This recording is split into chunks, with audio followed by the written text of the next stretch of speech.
Sami Bazarbe, and I am from Harvard Youth Club.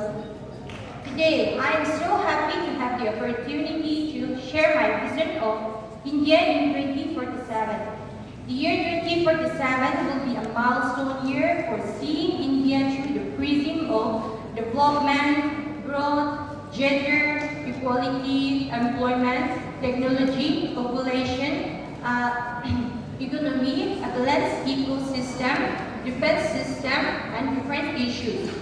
India is to be well managing all fields like improving poverty, measures to cut down unemployment, pollution control, hunger-free India, medical facilities in remote areas, no child labor and free school for the poor children, no place for communal violence, self-reliant India, and many more. To make my points, let us summarize into different points. Point number 1, health and fitness. My vision for India in 2047 is to improve health by providing good facilities to people.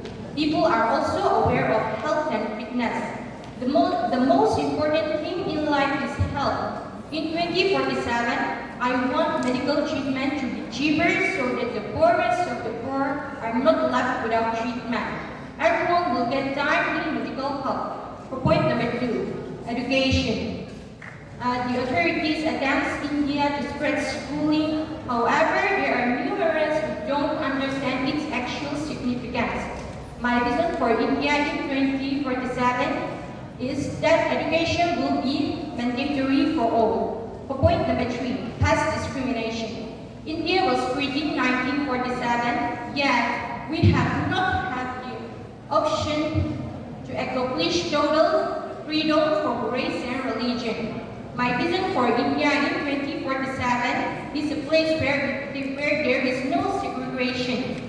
Let's look into the present situation. We have a big civil war between Meitei and Kuki people. Many of our tribes fled their homes, lost their lives, and seek protection in Mizoram. The civil war is because of past discrimination and religion. I dream that such types of atrocity will be free in 2047. For point number 4, women empowerment. Women are leaving their homes and living an impression in different fields and society.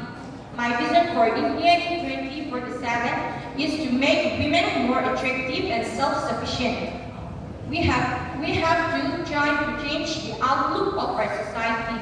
My view of India is a country that considers women as its asset, not as liability. Also, I wanted to keep women on an equal footing with men. For point number 5, employment. There are many educated people in India, but due to corruption and other reasons, they are not getting suitable jobs. My vision for India in 2047 will be a place where qualified candidates will get jobs rather than reserved candidates. Moreover, since India is a developing country, some industry will grow and many will get jobs opportunities there as well. For point number 6, corruption.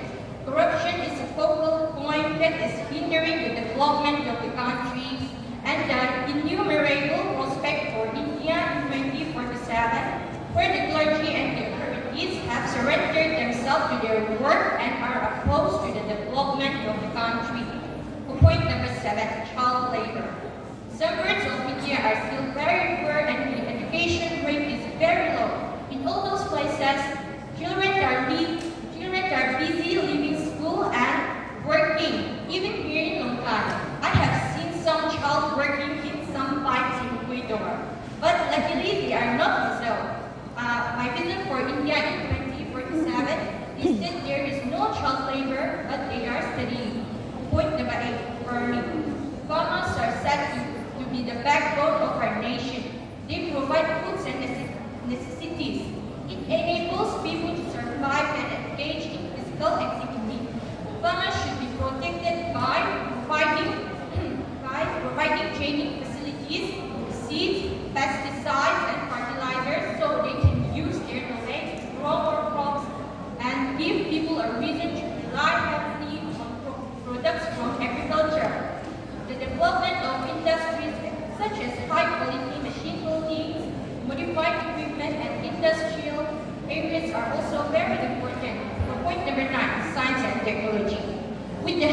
science and technology, India reached the Mongol planet first.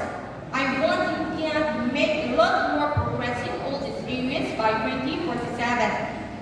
Point number 10, pollution. I want India to keep the environment clean and healthy for plants, people, and animals. That give you the pollution control system that should be followed and be free from various kinds of pollution. Our flora and fauna are also important to meet our basic needs as farmers and to keep us healthy and active. Point number 11, economy. The economy of India saw a sunrise after liberalization policy in the year 1991 under the leadership of former Prime Minister V.V. Narasimha Rao and Finance Minister Manmohan Singh. The noble initiative was started due to better policy and the country's quest to emerge as a leading economy in the world. India opened its market to foreign investors. India would be a developed country by 2047 with proper implementation of economic goals. According to prediction, some of the leading newspapers like Economic Times, India will be the third largest economy by 2030. In comparison to China, India is moving at a slower pace, but some economists believe India will surpass the dragon by 2050. The growth rate of GDP annually of India in the year 2000 was 3.8%. In the year 2010, it was 10.3%. So, as per prediction, this may grow up by the year 2047. For point number 12, military, Air Force and Navy. The stability of a country greatly depends on the military strength it has garnered recently. 30 seconds to go.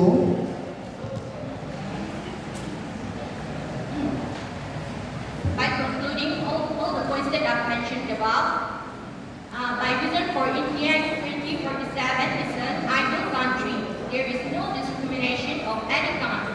It is a place where women are seen as equal as men and respected equally. No more employment, a giant global economy, a superpower in defense and military, a balanced ecosystem. In short, a developed country. The next 24 years will be highly crucial not just for our country, but also for us as the citizens of India.